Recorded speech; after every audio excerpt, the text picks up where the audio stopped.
Good evening, folks. We're doing a recap of the candidates chess tournament being played in Toronto, Canada, over the next few weeks. We have two American players, Hikaru Nakamura and Fabiano Caruana. All the games in the first round were draws, and the second round was played today. Hikaru Nakamura had the white pieces against um, a newcomer to this type of tournament, Santosh Vidit from India. And the unfortunate thing is that Hikaru lost the game today.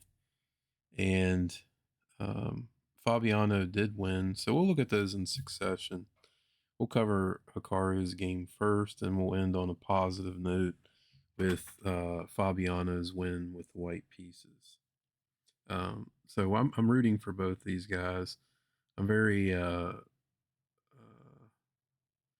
disheartened by Nakamura's loss today. It's tough in round two to take a loss with the white pieces because you're striving to win with the white pieces, and you'll see how that mentality affected some of the decisions for Hikaru in this game because you want to take the utmost opportunities that you have with the white pieces. So let's cut right to it. Hikaru played king pawn e4 e5. This is called a double king pawn opening. There's many things that could happen from here. Hikaru decided to play knight f3, which attacks the pawn on e5, and Vidit responded with knight c6, which defends the pawn on e5. And then Hikaru plays the move bishop to b5. This is known as the Spanish opening. We had this opening yesterday, and you can watch my recap video from round one, either on Twitch or YouTube. They'll be posted to both. And so in this case, bishop to b5 for Hikaru, and Vidit plays his own opening against him, which is the Berlin defense. Hikaru also plays this with the black pieces quite often. And so this opening was the subject of, world championship match between Garry Kasparov and Vladimir Kramnik, where Vladimir Kramnik successfully employed the Berlin defense as the black to basically just hold Kasparov to. Um, it has the reputation of not only being solid and holding a lot of draws, but also giving black winning chances in the end game.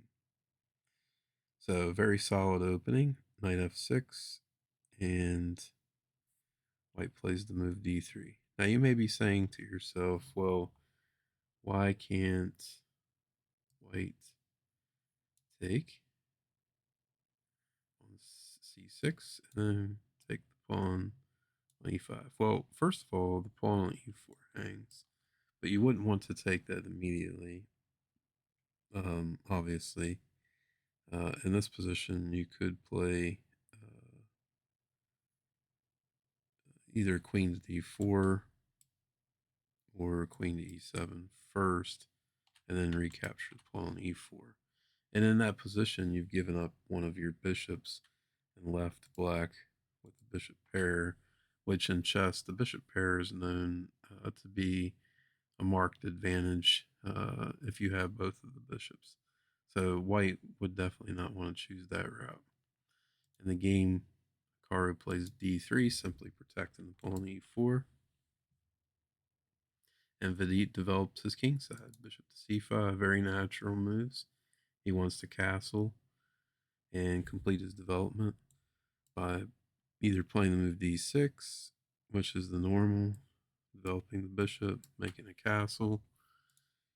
Hikaru plays c3, and the idea behind this move is to play d4 later by using the pawn on c3 so that he'll be able to recapture back in the center with a pawn rather than a piece. Now black decides to castle, White also castles. And then black plays the move d6.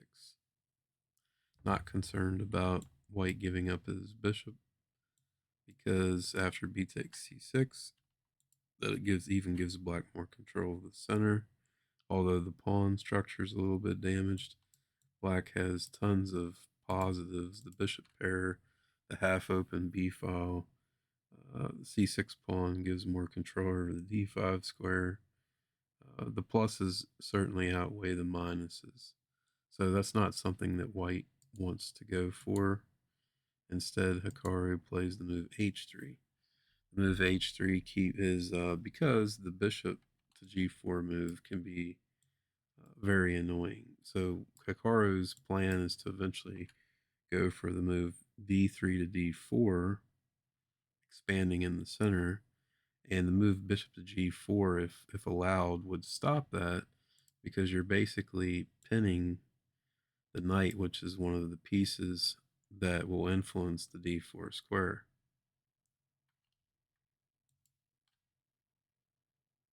So you want to avoid this pin, you play the move h3. Everything pretty normal so far. Now black makes a interesting plan. Black decides to play the move knight e7 and kind of leave this bishop like, what are you doing? So certainly a viable plan, and maybe black himself even aspires to play c6 and d5 and expand in the center. So for this reason, I'm not particularly a huge fan of this opening for the white side. I try to avoid this particular variation myself, because I just feel like after the move 97 that black is the one, with he's starting to accumulate. The bishop already um, puts a lot of pressure on the king on this diagonal. And you see these variations sometimes as well in the Italian game.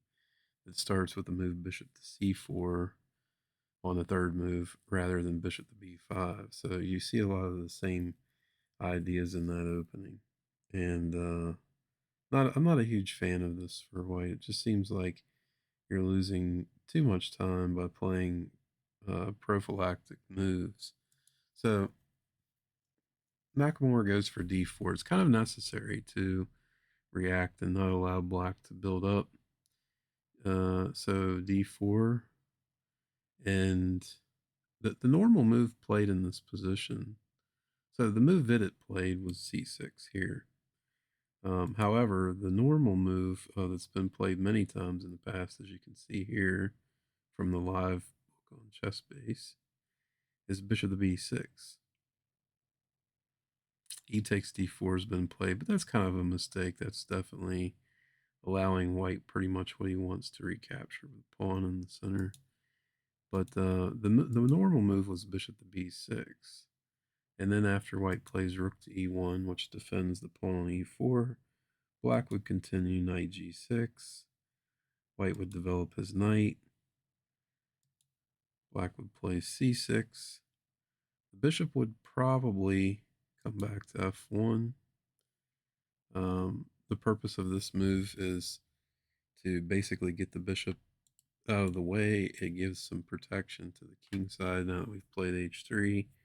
And in the event that black ever plays knight to f4, maybe it would enable us to play, king h2 and g3, and get rid of the knight on f4. Black could play rook e8. The purpose of this move is to put pressure on indirectly on the pawn on e4. And at some point, maybe black could capture on d4 and e4. So white would play queen to c2. This would be a game. This would be there's been quite a few GM games go this route, and particularly I'm not a huge fan of this for white. It seems like black has more fluid development. His pieces certainly are not, and as white, you're still stuck with left with wondering what you're doing with these guys.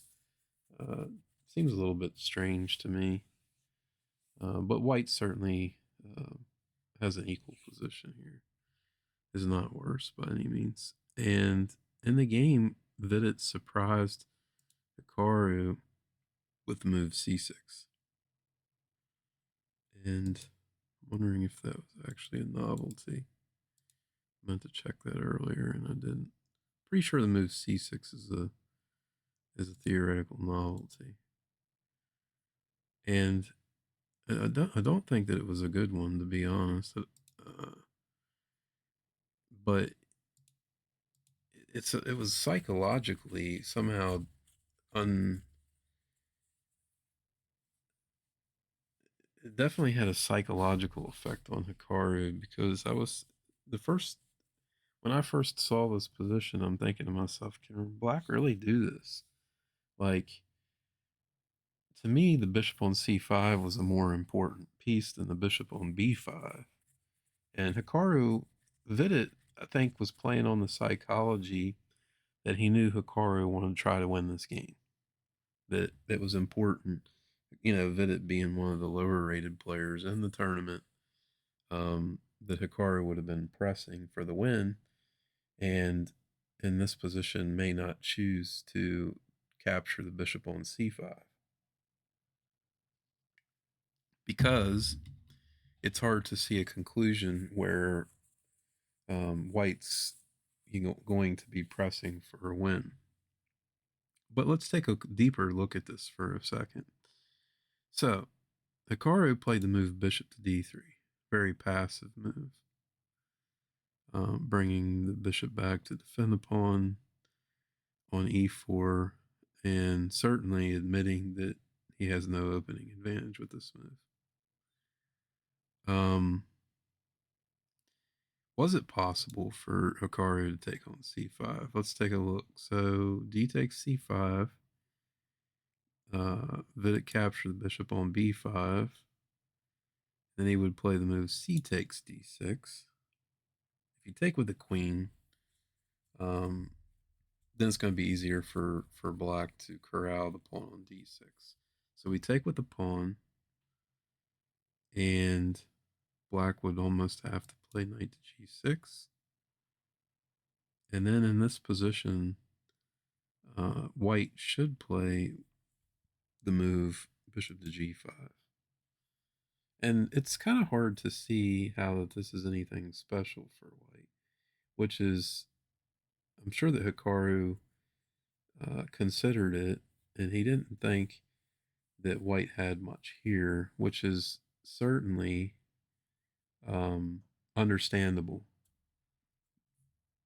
If we take a little bit further look, pretty much the only natural move here is to develop the light square bishop to, like, say, e6, because if you play h6 here as Black after bishop takes, you pretty much have to take with the pawn, because taking with the queen allows d7, winning a piece. Let me show that for a second here. And, since you don't have two pieces influencing d7 anymore, White's winning a piece. So he has to take with a pawn. This is already somewhat of a concession for Black because you've ruined your king side. And then, since White's not well developed, it's hard, again, in this position to see, like, how you would play for a win.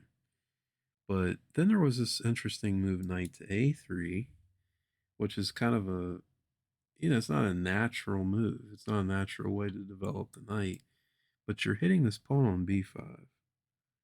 And so, if Black defends the pawn, then the point is that this knight now comes to c2 and has various routes to kind of these weakened white squares in the Black position.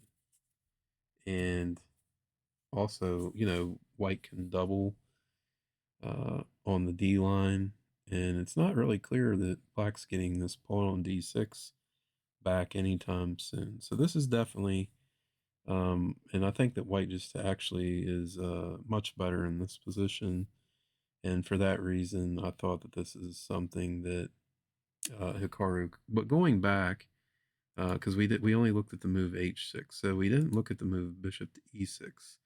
But I thought in this position that white could play knight to h4, which is very interesting. And so, obviously the point is to come in here. You're trying to drive away, and obviously black can't take the pawn e4 because his knight's pinned. But the move knight to h4 I thought was a nice little touch. Um, I found that with the help of the computer, obviously. But so after a move like h6, knight g6, f takes, bishop takes, rook takes, it looks as if black may have a chance to corral up this pawn. But then knight a3 comes again. This knight a3 a move appearing very quickly again. It looked like white's pieces here that was going to be hard, but the knight can come to a3 and attack b5, and that's the only reason why any of this works out well for white. Then if say a6, then we can play queen d2, and this is the point of this is just to bring a rook to d1 and hold on to this d6 pawn. Queen to b6. So, obviously black will be trying to attack this from every direction that he can. And then here, an important move is b3. We want to bring the rook to d1, obviously. We don't want this pawn here to be hanging. And after, say, rook d8, rook d1, bishop f7. If bishop c8, we have this move queen d5 check, which picks up this pawn. So the bishop was kind of obliged to stay on the diagonal. Let's say that it retreats to f7. Then we can play the move d7. We're still hanging on to this pawn. This rook now looks kind of funny. Yeah, so, and then e5 pawn is weak as well. The knight has a clear plan of coming to the d5 square. White could even hint around, potential f pawn moves to try to get the e pawn moving. But he'd have to play king h1 first. This seems like to me it would be very difficult for black to play, and for this reason, I think that Hikaru just missed out on the best chance to play for an advantage here with the move d takes c5. In the game, he played bishop to d3, and after bishop to b6, removing the bishop from attack, Hikaru played d takes c5, which is known as releasing the tension in the center. So anytime in chess that you have this advantage of pawns of e4 and d4 against e5, let me make these a different color. Anytime you have the e4 and d4 against e5, d6 structure, you try to keep this as white because this offers you a space advantage. But once you release the tension with d takes e5, you're basically making the pawn on d6 a pawn on e5 now. And you're losing some of your influence over the center. And for that reason, I wasn't a huge fan. I thought that instead of taking on e5, that Hikaru should have played rook e1. But he certainly, after knight g6, knight bd2, rook e8, knight f1, black can go for this d5. This has been played before, and black has his chances here. Black is certainly not any worse.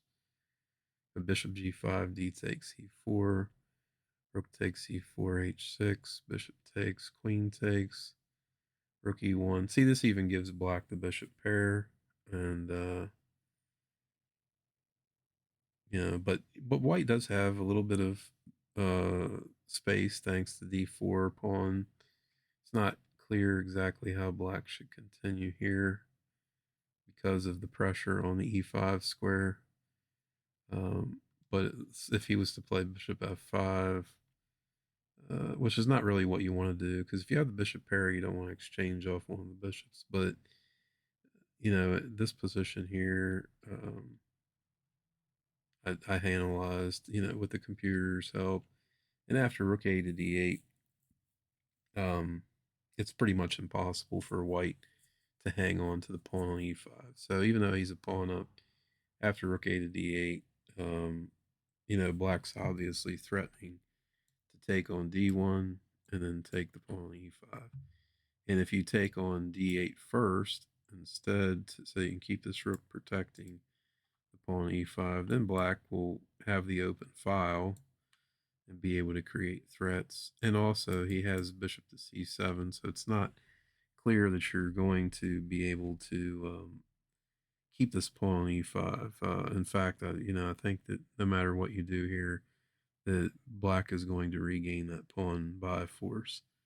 So back to the game, d takes e5. And Hikaru now just goes and munches on the pawn. He thought, okay, well, I'm just winning a pawn here. But unfortunately for him, there is this tactical shot, bishop takes h3, that Vidit played. And the purpose of this, or the idea behind this move is really kind of complex.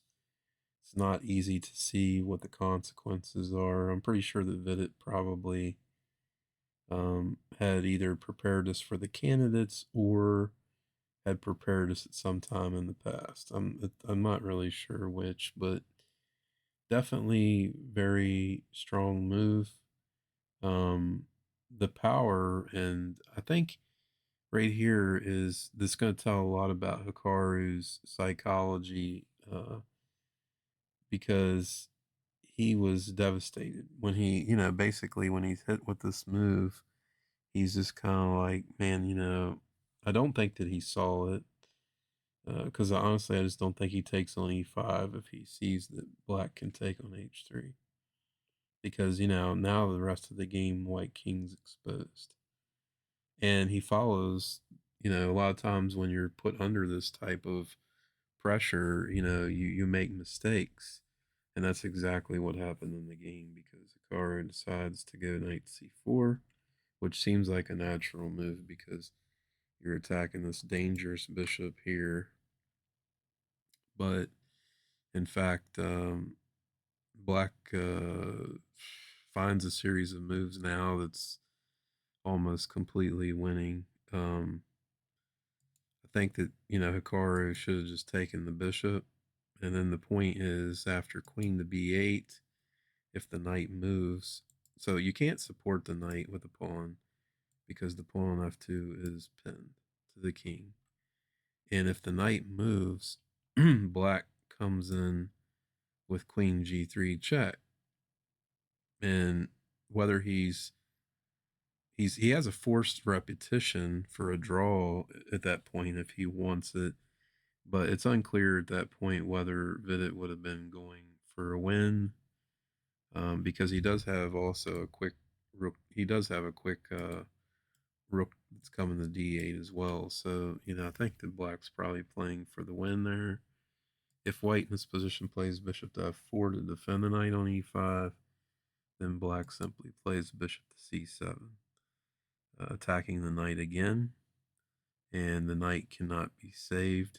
So, like, say if white could have played here bishop to g3, bishop takes e5 and f4. And, like, say after bishop c7, queen f3, um, white doesn't stand worse, could have certainly played this position. Um, and, with the pawns on f4 and e4, you have, even though the position's equal, you have some chances to outplay your opponent by using maybe the G file to attack, and at the right time, uh, pushing these pawns in the center for to help your attack. But so okay, in the game, Nakamura played knight c4, and the problem is that their bishop to g4, gaining a tempo against the queen. The queen's has to go somewhere where it defends the d3 bishop, so it goes queen c2, and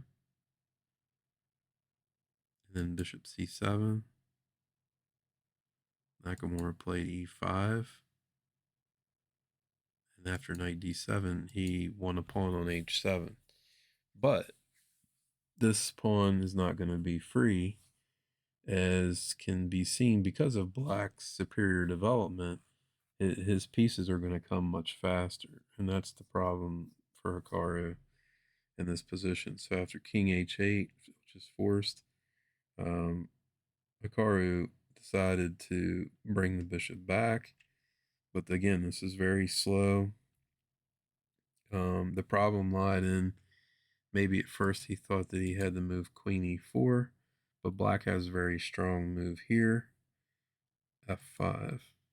And the point here is it's disconnecting the queen defending the bishop on h7, so you're going to lose a piece if you just move your queen. And after e takes f6, the knight recaptures and double attack on the queen on e4 and the bishop on h7, so you're losing a piece anyway. So that was the problem, is that there is no queen e4, and for that reason,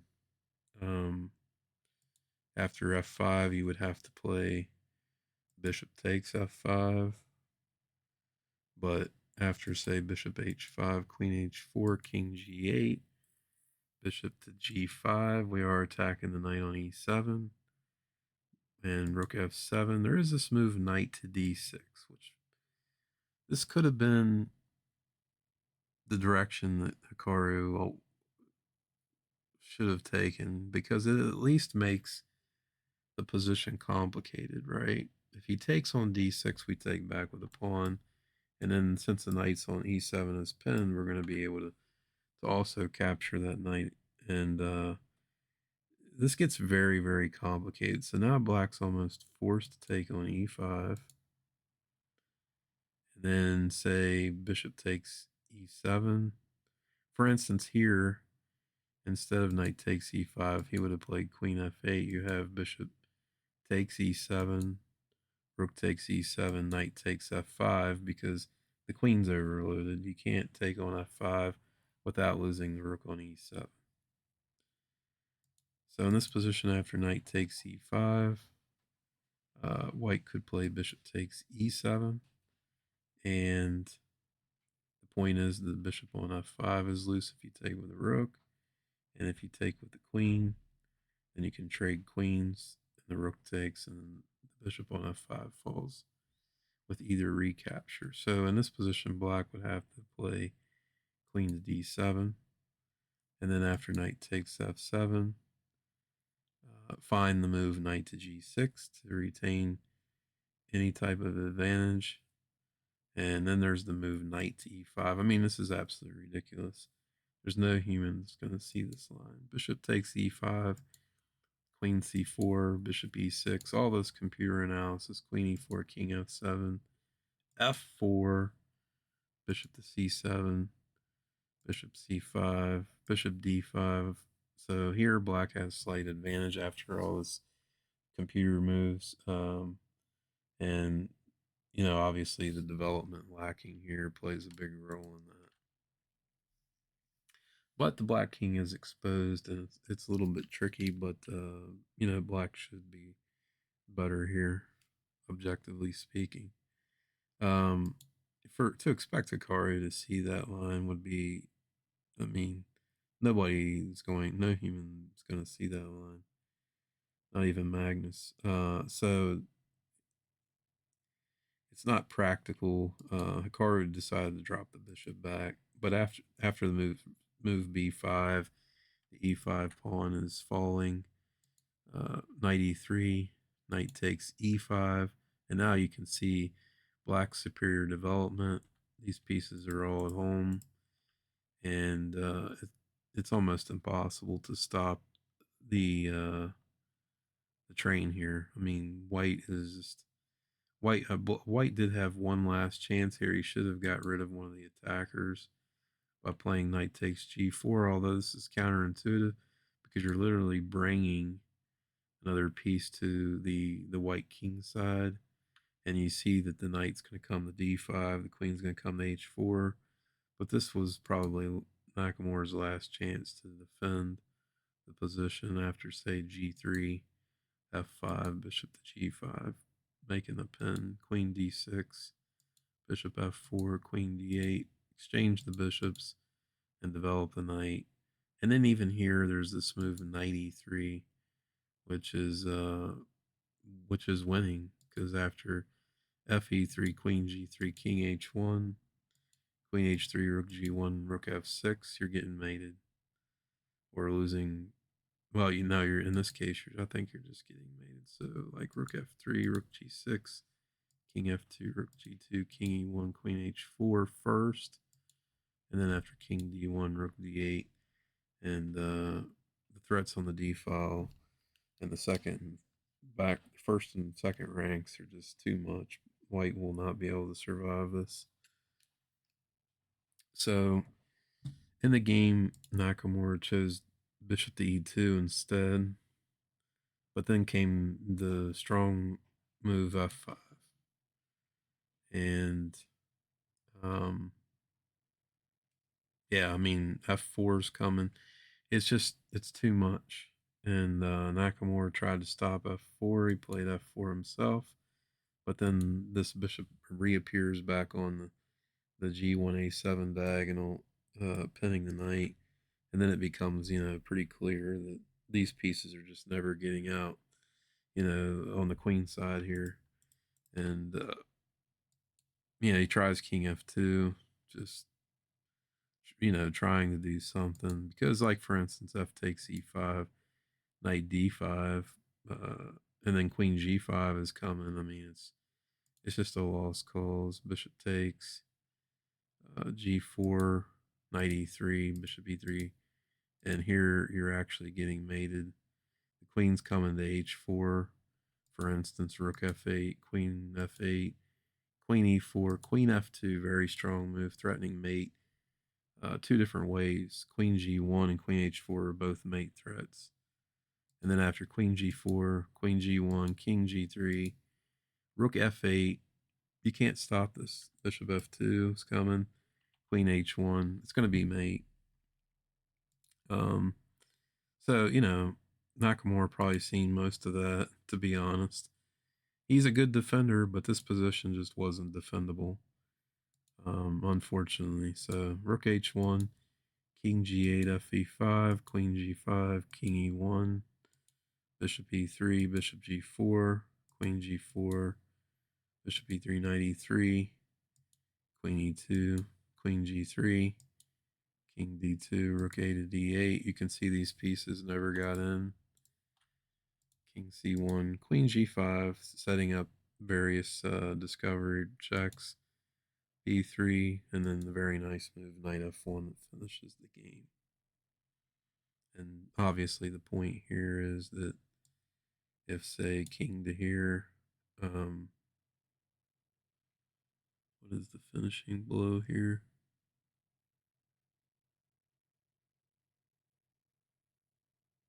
We just do a knight g3 to fork the queen and rook. Seems the simplest, at least to my first.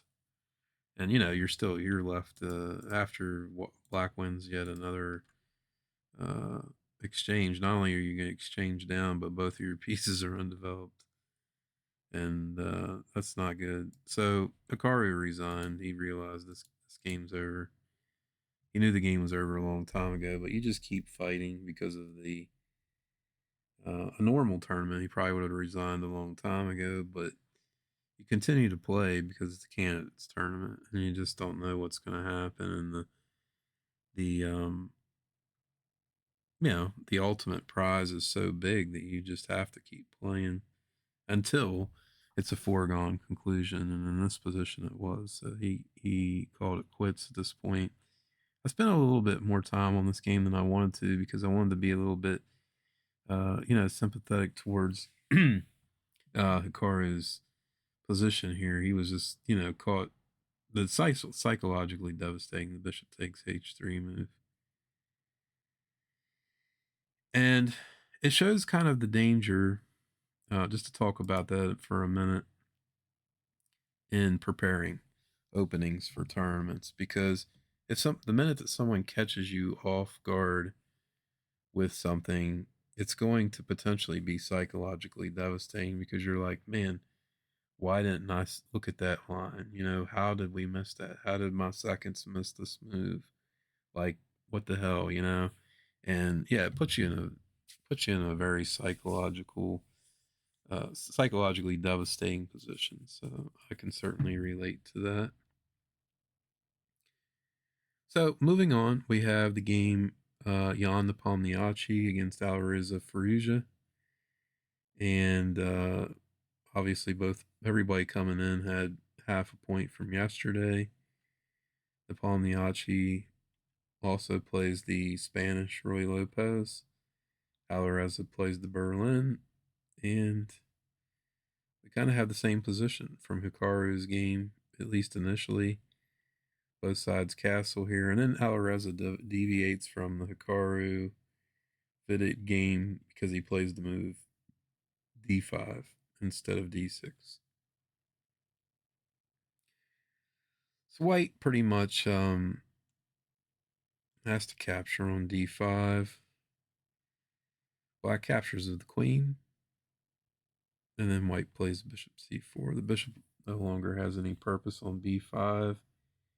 Comes to c4 to drive the queen out of the center. The queen can be a dangerous piece in the center. It cannot be left to keep the position in the center. Black really in this position had nothing better to play. He can also play queen d6, but you potentially lose a tempo later if a knight hits c4, e4. So it also gets rid of the flexibility of the bishop on c5 a little bit. So queen d8 made a lot of sense. I did analyze queen d6 a little bit after b4, bishop b6, knight bd2, bishop f5. Queen c2, defending the pawn on d3, rook a to d8, piling up on d3. White should probably play a4 here. Then if you take on d3, bishop take at the end of that line of taking on d3, there could be the move a5, which would trap the bishop on b6. So black would play a5 in that position to stop that idea. Then after like say b5, knight e7, queen b3, he give up the pawn on d3 because the pawn on e5 is hanging. He would love to exchange d3 for e5 here as white. And then like say after knight g6, you just have a normal game. Nobody's really better in this position. Just normal game. So that was one way to go. In the game, played queen d8, b4. Now the bishop can come back to e7 instead of b6. He didn't want white to gain all the space on the queen side is the point. He could have remained on bishop to b6, but he just didn't want to have to create weaknesses on his queen side after a4. So he chose bishop to e7, which is fine. Knight bd2, a6, a4, expanding on the queen side anyway. Bishop to f5, attacking the pawn on d3. Queen c2, defending the pawn on d3. Knight d5, and the idea is to go into f4, put more pressure on d3. White plays knight e4 so that he can he can take on f4 if the knight arrives on f4 with the bishop, and then what that would allow is an alteration in pawn structure. Black no longer has strong pawn on e5, so white would be able to push probably d4, etc. So you don't really want to do that now as black. So Alireza plays bishop to g4 instead, and that puts the pressure on the f3 knight. And here, this is probably preparation. Jan played his strongest move, queen a2.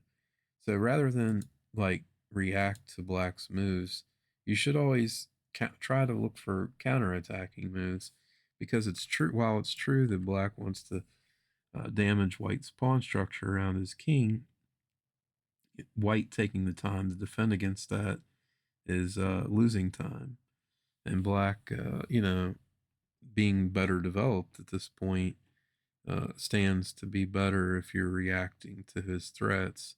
So Jan founds this very nice move, Queen A2, counterattacking the knight on D5.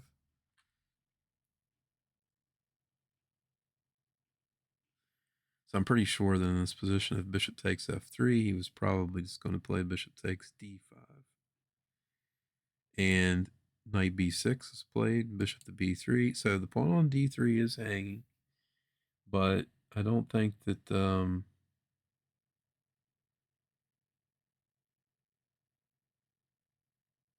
I don't really think you want to take this pawn. Let's take a look at it.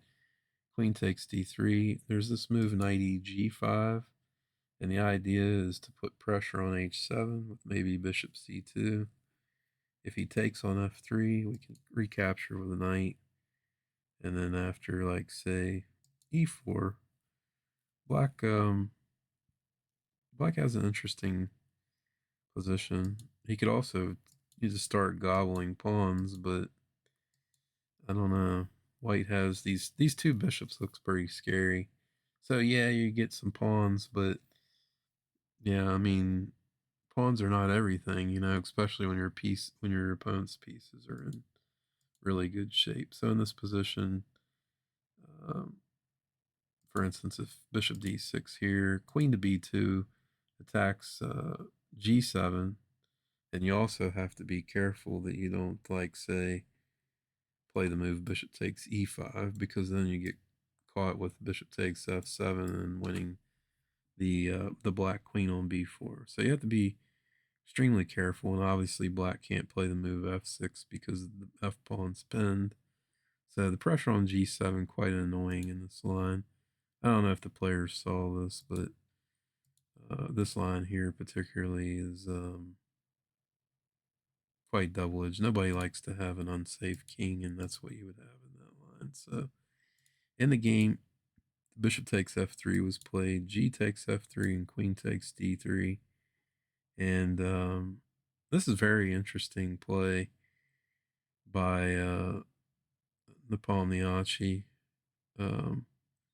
because he's accepting a weak king. His queen side's weak, um, but he's realizing the dynamic potential of his pieces. And after king g2, he's actually threatening to trap black's queen on d3 with rook d1. So black had to go back to d7. Rook d1 was played anyway. And here, Alireza plays the move queen e8, because the queen didn't really have a lot of good squares. Like, for instance, if you come to f5, which is a more aggressive position, then the move bishop c2 comes, queen g6, knight g5, attacking the queen, queen h5, and then there's this move h4. And that pawn, you can't take it. You're going to get, it's not, good things are not going to happen. You're going to get either mated or lose a substantial amount of material. So rather than, Alireza probably seen the danger and trying to be aggressive with the queen. After all, it is white who has the initiative. These knights on the queen side are very passive. It's not good. It's hard to get them into the game. That's the problem. That's kind of the justification behind a lot of this. So after queen e8, h4, Alireza tries to get one of the knights back into the game. But again, I thought it was more prudent to play rook d8, exchange off some attackers, because the windstorm is coming. And knight c8, and automatically here comes Nepo with the attack. He wants to play h6. He wants to weaken squares around the black king. So the king side steps diagonal finally, but after h6, g5. Now it really became a test, because all of a sudden it looks like black has kind of stymied white's attack.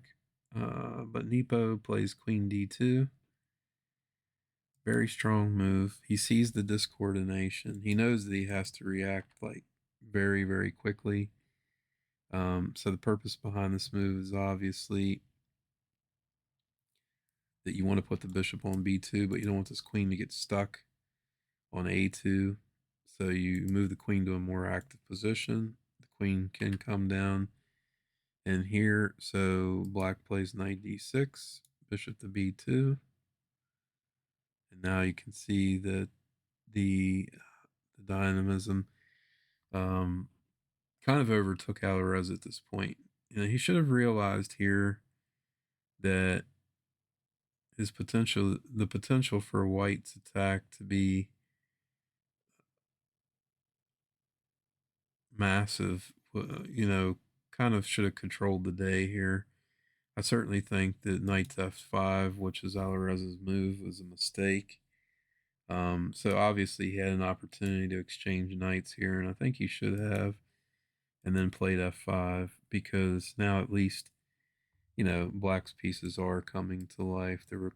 Is going to come the d8. The queen can potentially come to g6 or h5. Try to corral this pawn to give the king some breathing space. And I felt like this was probably black's best. If the move b5 comes, he can even. It's very difficult to see what happens in this position. Black should probably play the move f4 and give up a piece, but if he decides to hang on to the piece as such, queen d5, queen h5, queen e5, bishop f6, queen e4, rook to a d8. It's unclear what's going on here, really. But white is forced to make the move bishop to e6. And then maybe after an exchange sacrifice, he can make a draw with this move bishop to d4. But this is very, very difficult to see all of this ahead of time. After knight e4, fe4, f5, b5. The move f4 is very, very strong. You're giving up a piece, but after this f3, you're creating a wedge against the white king, and he has to be extremely careful here, because, like, for instance, king g3, rook d8, queen e1, g4, cb7, queen g6. What ends up happening here is the white king is pretty much filleted. There's not much. So bishop c1 to prevent bishop f4. Bishop takes c1, queen g5, threatening. Queen f4 mate, rook g1, queen f4, king h4, queen h6, and this is a perpetual. That's the very best that white could do, but I certainly wouldn't want to have my king on g3 here. See, these bishops have kind of got boxed in this line. So knight takes e4, I thought offered Alvarez the best chance. Instead, he plays knight f5, and he must have thought. I don't know if he thought he was better in this position, but knight f5 is the kind of move that you play when you think that you're better. Maybe he underestimated white's next move, which is very strong. Queen d7 attacking. Wants to trade queens, obviously, to be able to attack the 7th rank. And without the queens on the board, honestly, white's position is a little bit more threatening. He's always going to have the advantage of that his king's going to get into the game faster than the black king. So that's always something to realize, even at this point in the middle game, is to realize that the king positions is going to favor white in a potential endgame. So after knight h4, king f1, f5, knight g3, knight takes f3, b5, f4, counterattack. Really wasn't much else you could do. This knight on c6 didn't have a good place to go. So he goes f4, knight e4, and then he played knight a5. But what else? Knight a5 was kind of like the final. Knight a5, I'm sorry, was the final mistake. But in this position, he did have one chance to kind of like hold the position, and he had to, he had to play Queen H5. Not easy to see that the Queen and the Knight, which are the strongest combination of pieces, actually allow Black to hold a draw. I do believe. For instance, if B takes C6, you have this move Knight H2, and the King just cannot get away from checks. If you decide to try to get away from the checks by playing the move King E2, and you think you're going to run to the queen side, then it would be met with this move Knight to D4 double check. So you always have to watch out for double checks. That's the strongest move in a chess game is a double check. The king has to move in a double check. He goes to D2, E2, and he just starts losing everything here. Knight takes B3, King B1, Rook A to D8 comes. Yeah, you're completely lost here. So Queen H5 was a strong move that was missed in the game. Instead, he played Knight A5, attacking the bishop on B3, and now the bishop moves to E6. Very strong. Bishop A2 was interesting as well, but Bishop E6 served its purpose. The bishop does have the advantage of looking at the light squares here on the king side, preventing Black from playing G4. So after Queen G6, one mistake followed another for Alireza. Unfortunately, this was like the third or fourth bad move in a row. G4, I'm not sure if that would have helped much. The move C4 is very strong. It's like Knight B3, King G2, and then Knight could come to D4. This might have been Black's last prayer to hold something. You cannot take this rook on A or rook on A1 and be greedy because, like, say after Bishop G4, Knight H4, King H2, the king's pretty safe on H2. And after, like, say Knight G6, Queen C7, White's definitely for choice here. All kinds of threats in this position. In the game, Queen G6 was played, attacking the knight on E4. White chose to take the bishop on E7. And obviously you can't take the knight on E4 because it's made on G7. So he had to take the pawn on H6. Finally, that pawn gets removed, but too little too late. Very strong move, Bishop F7. Remember, we looked at Queen H5 and the potential for that move after, like, Queen H1, Queen H5 to be a drawing mechanism by perpetual check. That's eliminated by this move, Bishop to F7. Queen H3, King E2, Queen F5. One last chance, attacking the knight on, and obviously you can't take this knight because of G4, followed by Queen takes E4.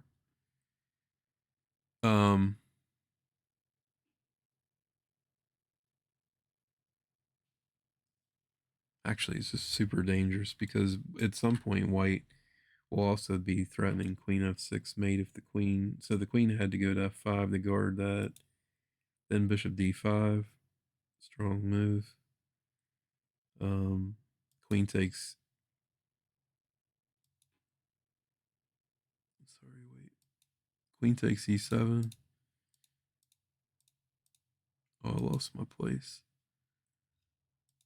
So after Queen F5, Bishop to D5, Rook A to E8, Queen takes C7, attacking the knight on A5. Queen G4, hoping again for a drawing mechanism, but now the king just runs away. Just in time. C4 defends. Alireza pretty much goes all in here. He figures he knows he's losing, and he just tries to create some complications, but there wasn't much to be done. Rook takes D5, CD5, Rook A to E8, or Queen H3, sorry. Then a very nice move, Knight to G3, shuts it all down. Because of the attack on e5, this is just completely winning. Knight c4, queen takes, f takes, f takes, a b5.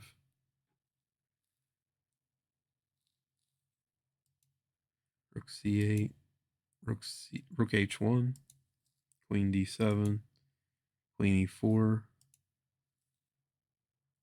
king g8, king e3, knight d4, and takes, and finally black resigns. So really nice game by Antoine Miachi.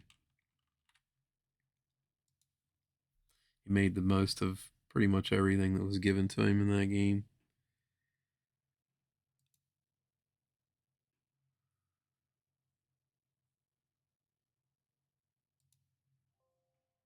Oops. Save this one. Go back. Okay, that one's already saved. Okay, so now we're looking at Pragnadonda playing white against Gukesh playing black. Um, both players from India. Pragnananda plays d4, d5, c4, e6. We had one or two of these yesterday. The Queen's Gambit. Um, this move blocks in the bishop on c8, but it's fine. It's just that, knowing that, you're always trying to liberate that bishop on c8 somehow. Game continues, knight f3, knight f6, and then g3. You have the Catalan at this point, but after bishop b4 check, knight c3, it transposes to a line of the Nemzo Indian. So in chess, always recognizing these transpositions kind of important because it puts you on key about ideas.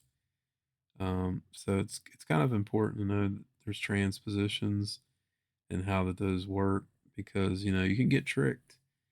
You can forget stuff. You can get tricked. It's very easy to do. So that's basically what you had. Start off with Queen's Gambit.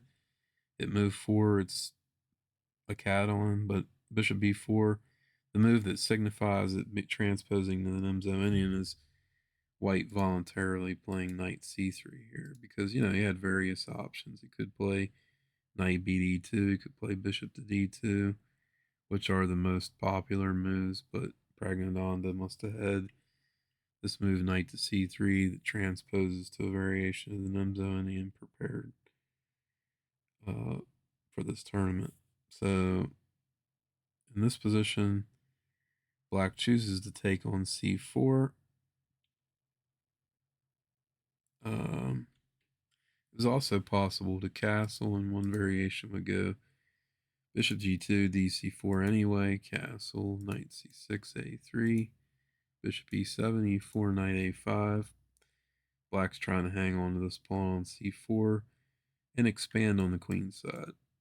This is kind of the idea. Maybe the knight at some point could come to b3. This is black's plan.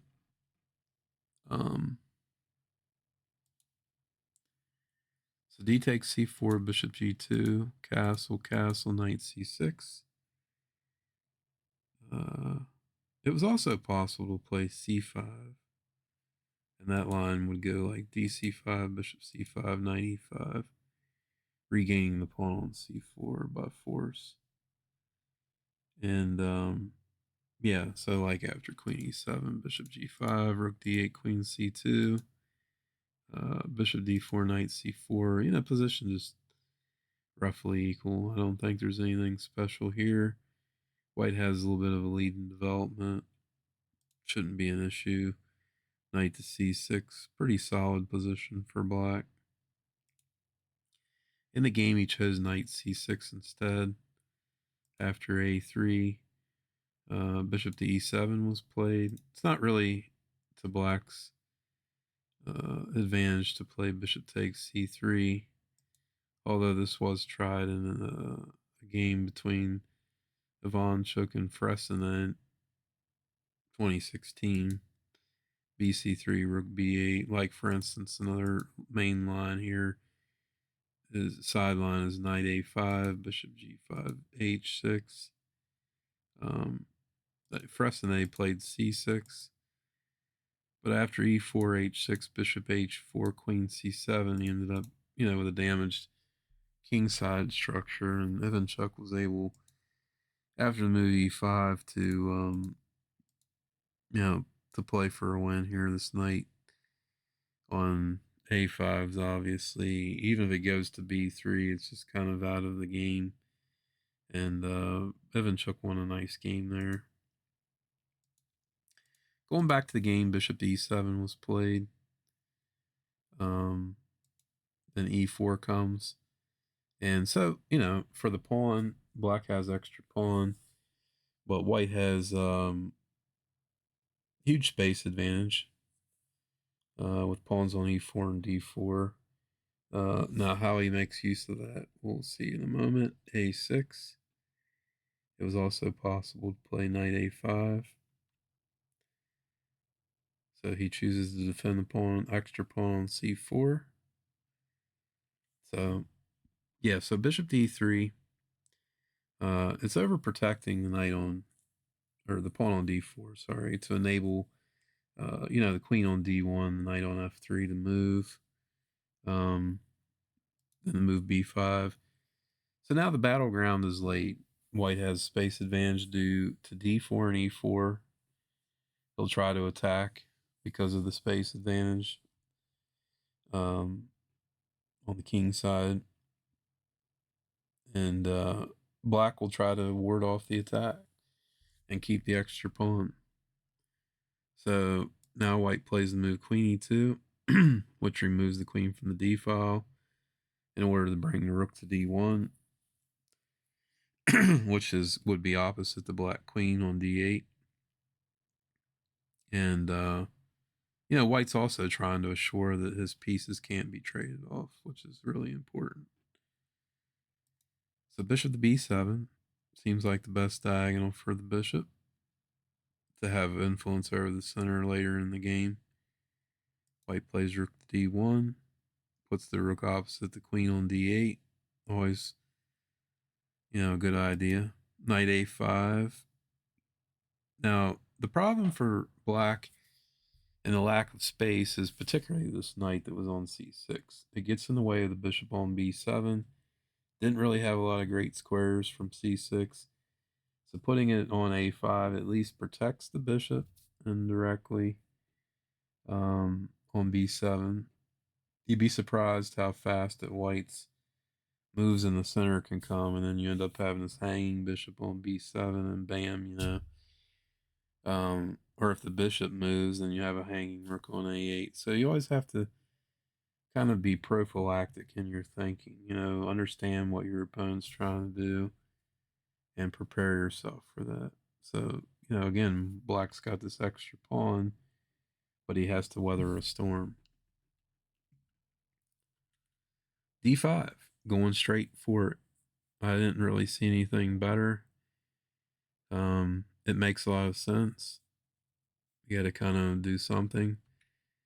E takes d5. Now, it was interesting. It starts to get really interesting as to like how white should. There's all kinds of different ideas.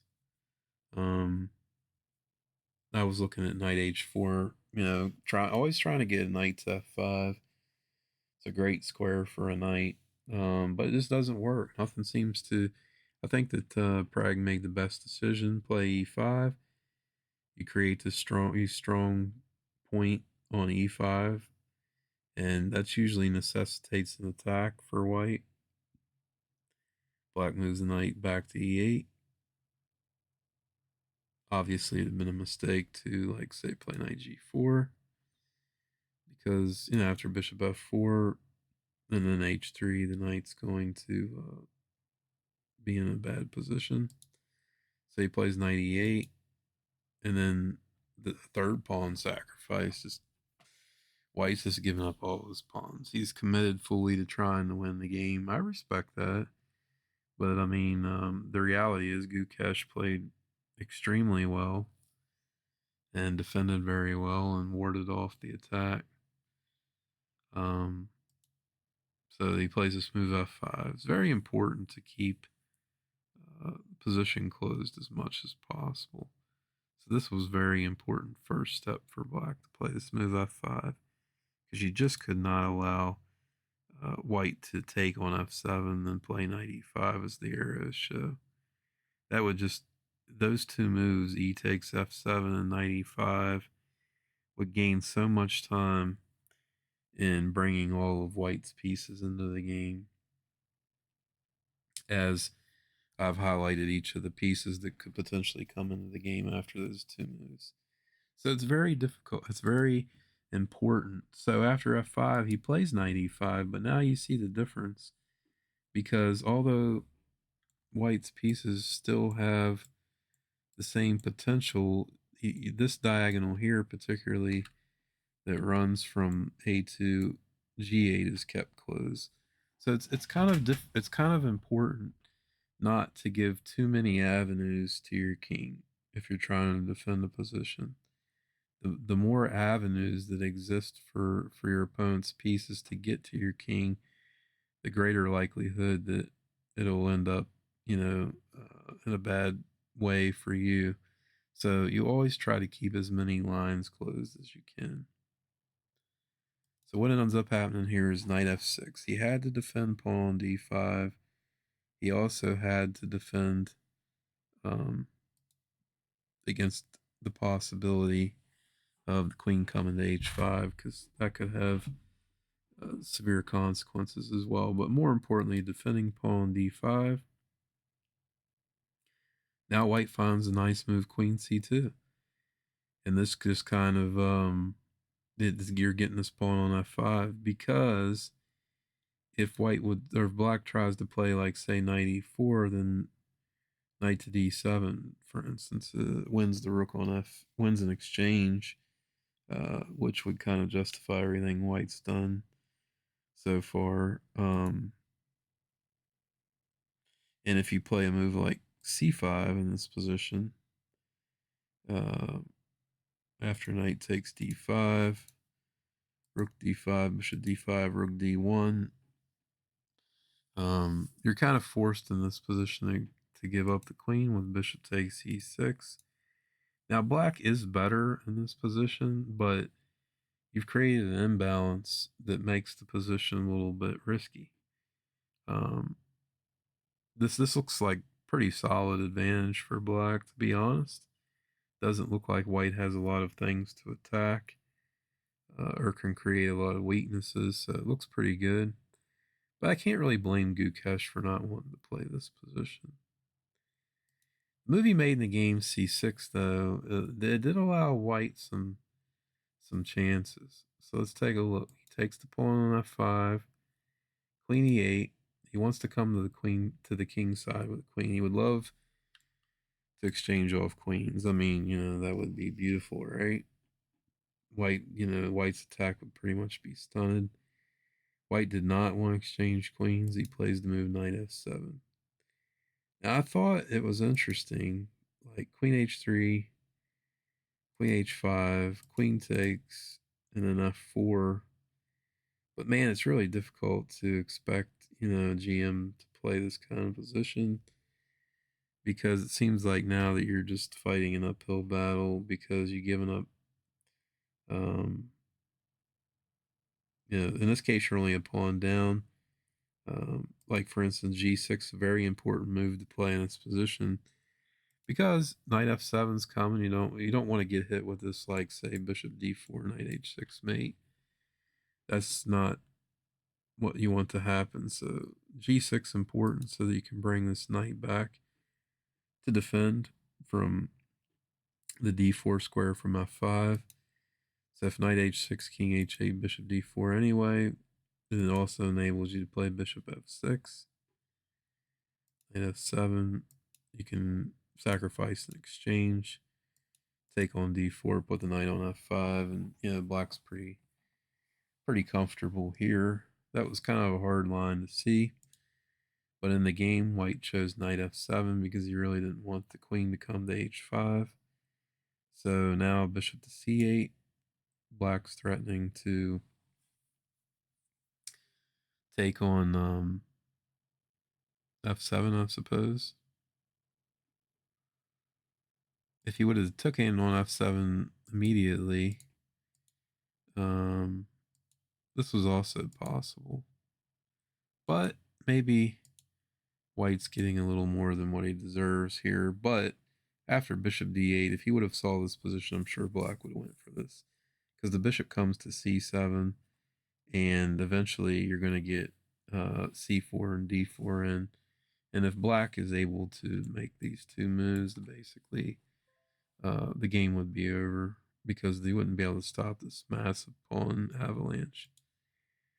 So in the game, after bishop c8, rook f to e1 was played, and now Gukesh brings the knight back in, very timely. Bishop g5 was played in the game, but now I thought this was a mistake. This was kind of like White didn't feel the sense of urgency, in my opinion. It was kind of necessary to feel that, but for whatever reason, he didn't feel it. Rook a7 was even a mistake. The rook a7 is an undefended piece, so if White would have found the following lines, then I think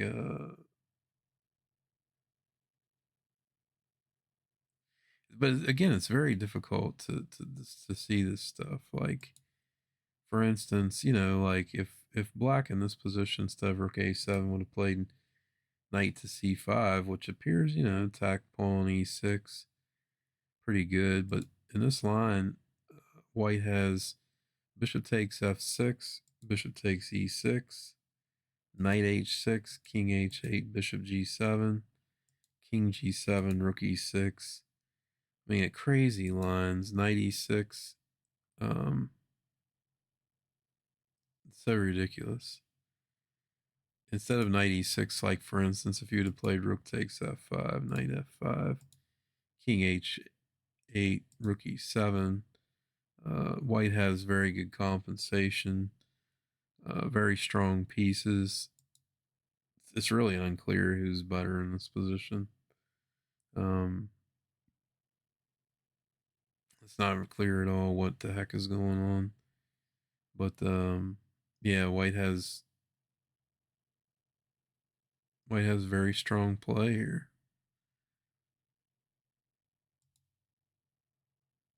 So after bishop, okay, so in the game he played rook a7,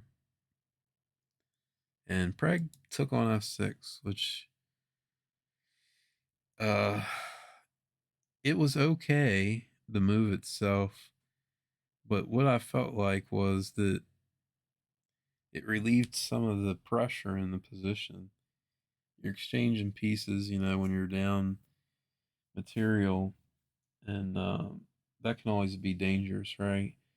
Um, Relieved a lot of pressure in the position. I'm not really sure what Prague was thinking or how low on time that he was, but there was other options. Like there's like every piece could sacrifice itself here on d5. You're gonna get two pawns for the piece, and then your rooks are gonna have nice open files.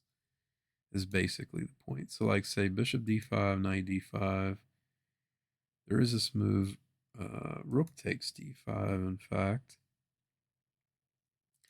then the point is if cd5, you can take on e7 first and then play knight d5. And for instance, this position really difficult for Black because, like, say, queen c5 is met by knight f6 check, gf6, queen f6 with the threat of mate on h8, and White's winning, in fact. So, yeah, there was, this was probably the best chance. Instead of taking on d5, Black should play bishop takes g5. But after queen g5, bishop e6, there's still knight h6, king h8, and then rook d to e5, and the bishop on e6 is gone. So, like, say, knight to d8, defending the bishop, then queen e3, and this is where the attack on the undefended rook on a7 comes into play.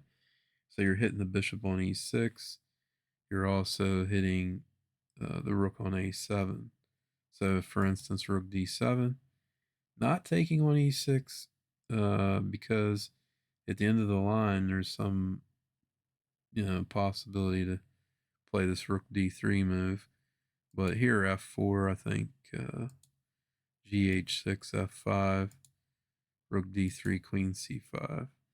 And here, white would have had pretty good chances, practical chances.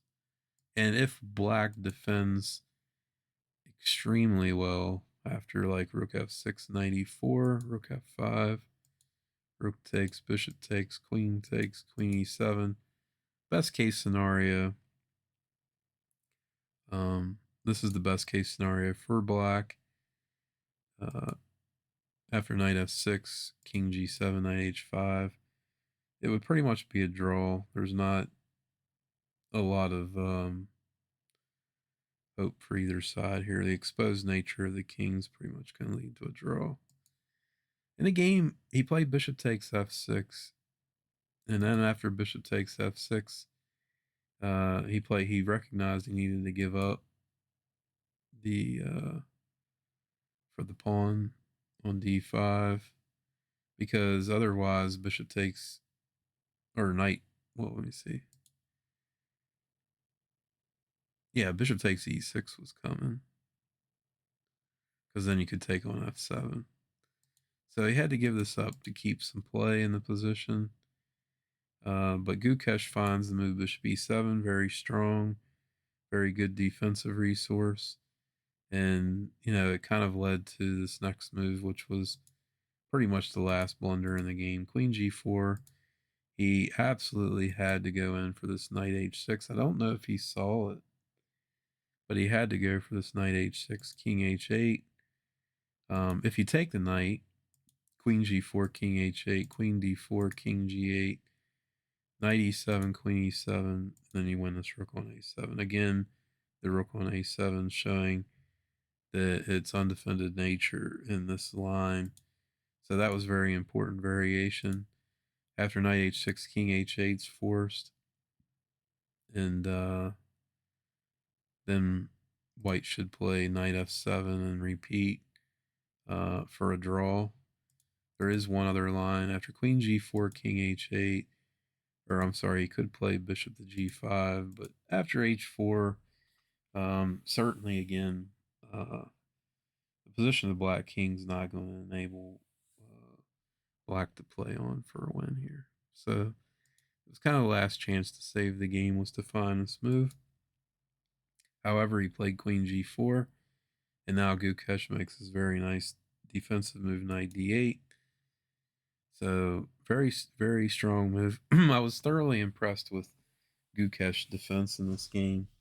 I actually consider him now, the way that he's playing, to be one of the favorites. I'm very impressed by the way that he's played these last couple games. Um, his defense in this game was amazing. Knight takes d8.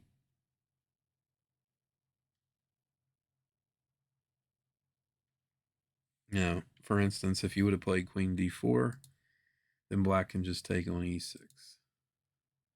Because if you take on a7, he gets the knight on f7, and this position is just winning for black. He'll unravel eventually and convert. So after knight d8, bishop d8, queen d4, attacking the rook on a7. The rook just moves to b7 now. And white completely lost here, just went on. Tried a few maneuvers.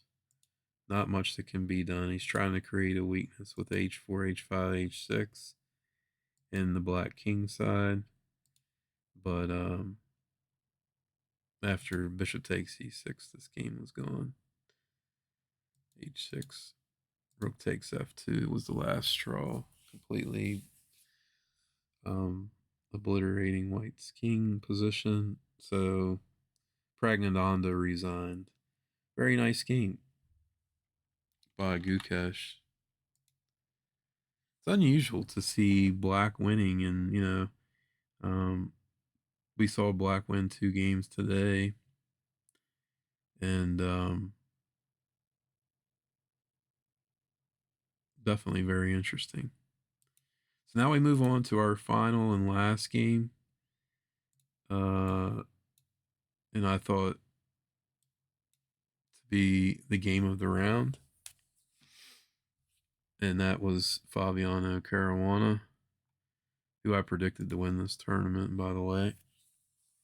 Um, Playing the white pieces against Najat Abasov, who's kind of the long shot, the most underrated, or the most, the lowest rated player in this tournament by far. Fabiano plays his beloved Russell Lima. For instance, if I turn on the reference database here, you will, after it loads this all up from the online database, you're going to see that Caruana's name is stamped on this thing, because we'll check it by the highest rated players to play the opening, and you'll see that he's played this quite a few times. He's down here.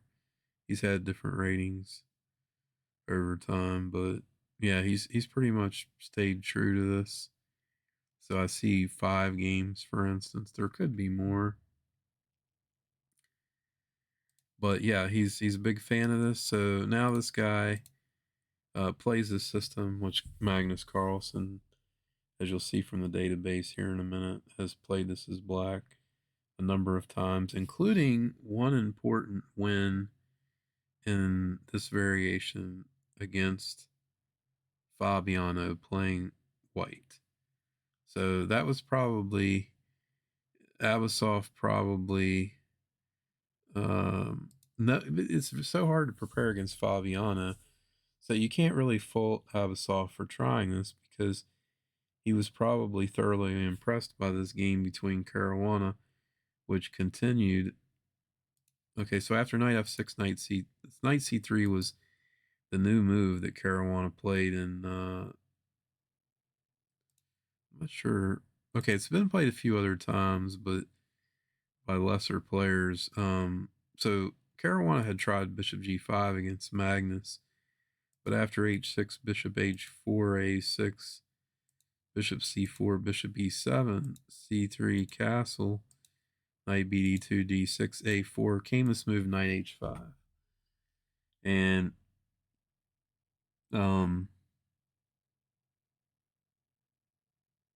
Carlsen went on to win this game. This occurred in 2020 Lichess Rapid tournament, uh, which is probably during the pandemic. But yeah, so seeing this game, Abasov went for this line, but now Fabiano surprised him because he plays move knight c3. And after castle actually plays a novelty, h3. This move has never been played before at all. And I thought this was pretty good preparation by Fabiano. So after a6, bishop takes, d takes, and now the knight, the bishop can't come to g4. It's very important. Knight h4, and really nice idea here, knight h4. And this sent black into a maze. Like, he spent 21 minutes here on his next move, rook e8, which is not a good move. And it was clear here that, for instance, you can't take. Normally, when your opponent sticks this knight out here and it's undefended, you have this move knight takes e4. But the problem here is you don't, because after d takes e4, queen h4, this bishop's hanging on d6. This is the problem in this line. So in the game he played rook e8, and his idea is this bishop on d6 is terrible. His idea is probably to bring the bishop back to f8, and after g6 to at least put the bishop on the long diagonal, and then attempt to open that diagonal, because this bishop on d6 in this position is not good.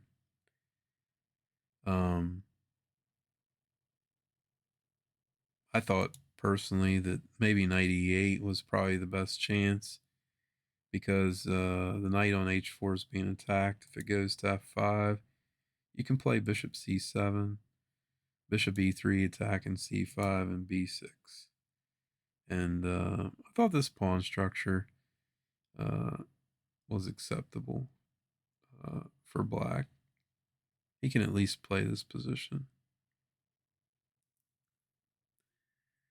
But the move rook e8 did not leave a good taste for me. Um, Fabiano plays queen f3, and now g6, bishop g5, pinning the knight. He has to break the pin, protect f6, and then queen e3. And the point is, white to move would play bishop takes f6, and then queen takes c5, winning a pawn.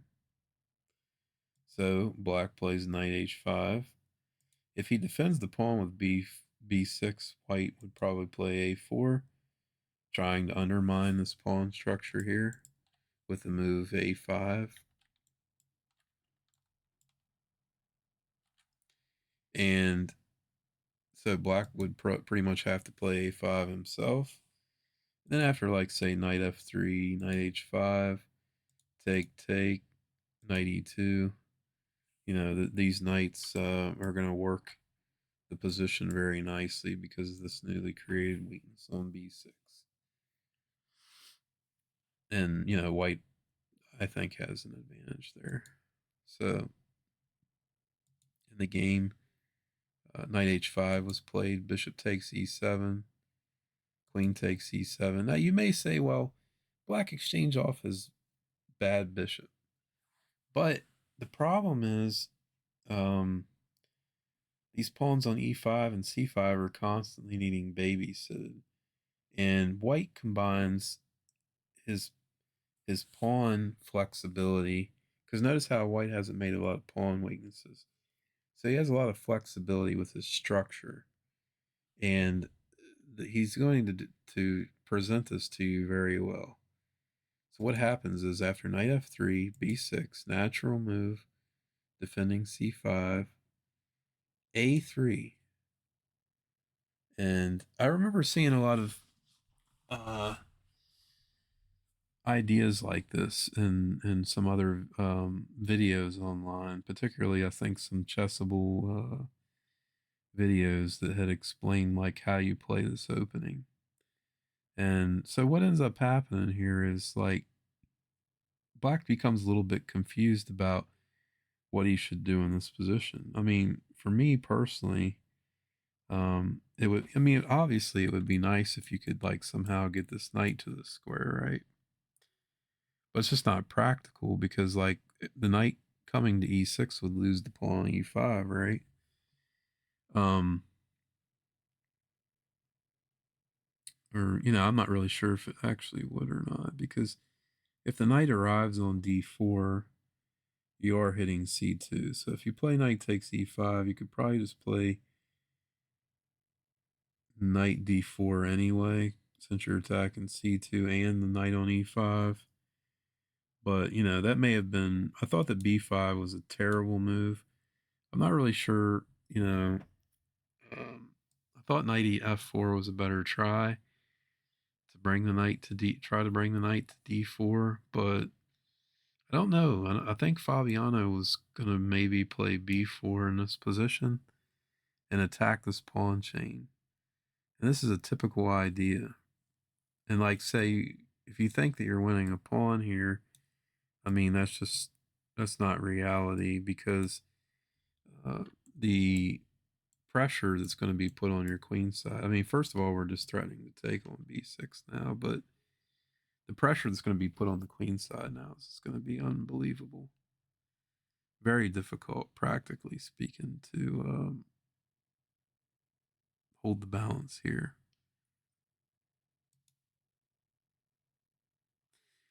In the game, b5 was played. Now what ends up happening is knight e2 is played. This, first of all, stops knight f4. It allows these pawns to potentially move, But as you'll see in the game after f6, which I also thought was a terrible move, strategically speaking. But he is trying to get this knight. So time is of the essence. He'd love to get this knight to d4. So knight d2, bishop to e6. He's realizing that on knight d2 that Fabiano wants to play knight b3 and attack c5, and the only way for him to defend that pawn on c5 is to play bishop e6, and then if the knight comes to b3 to chop it off. So Fabiano recognizes that he can't set and just wait for another weakness to appear. He needs to create one. So he plays f4. Knight takes f4, and rook takes. And now he's basically maintaining pressure on the key points f6 and c5. And the knight's a better piece, which we're going to talk about in a moment. The knight is a better piece than the bishop. This is a typical strategy. For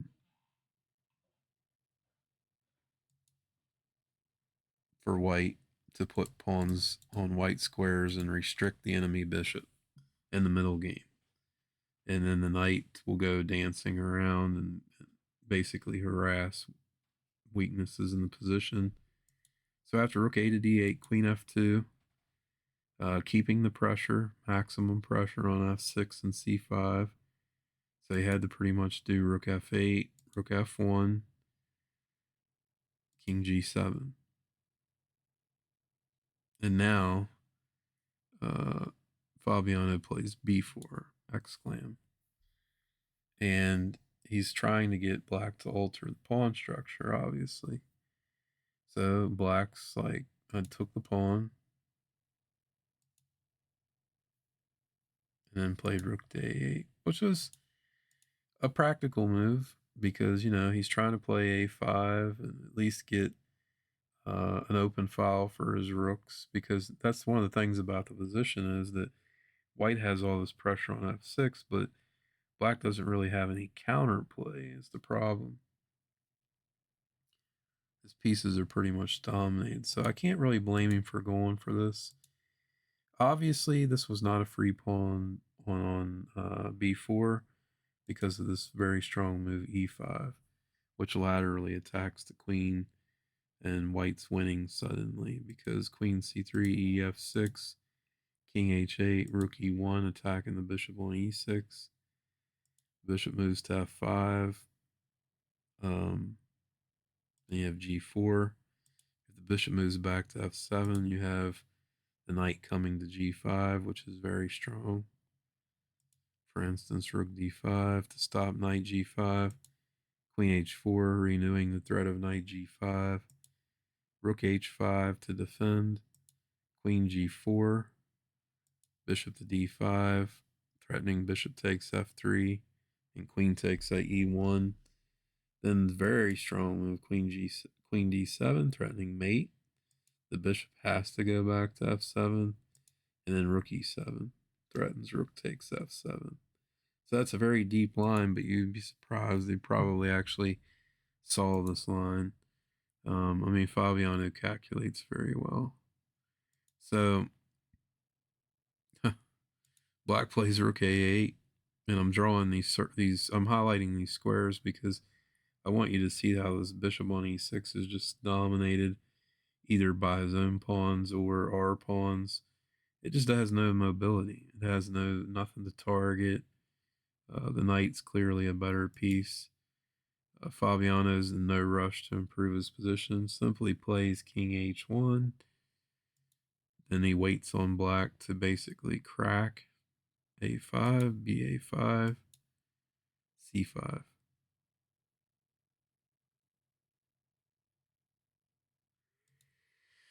If he would took the pawn on a5, then there's this move e5. And what ends up happening here is if black plays f5, then you have this move knight e4 because he broke the protection of the back rank. So you can't, for instance, play this move because I could take your rook on f8, made possible by the move rook takes a5. So you're utilizing, constantly looking for ways to utilize your opponent's mistakes. And obviously, from e4, the knight has all kinds of possibilities. Can go to c5, can go to d6, can maybe even go to f6, followed by queen h5 or queen h4, sorry, attacking h7. Just so many different ideas. This knight leaping into the game, dominating the bishop on e6. So, when you look at things in the context, so, black in this position could have played b4, counterattacking the pawn on e5, but after knight d6, king g8, I mean, you can't take the pawn on e5 because queen d4, queen f6, knight e4, very nice. Queen will no longer be able to protect the rook on e5.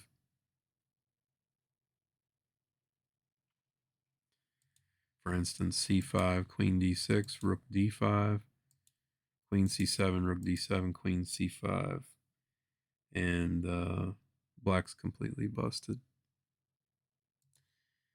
In the game after bc5, c5, Fabiano plays rook a1, holding on to the pawn on a5, and black defends the sixth rank with rook a to c6, or rook a6, sorry.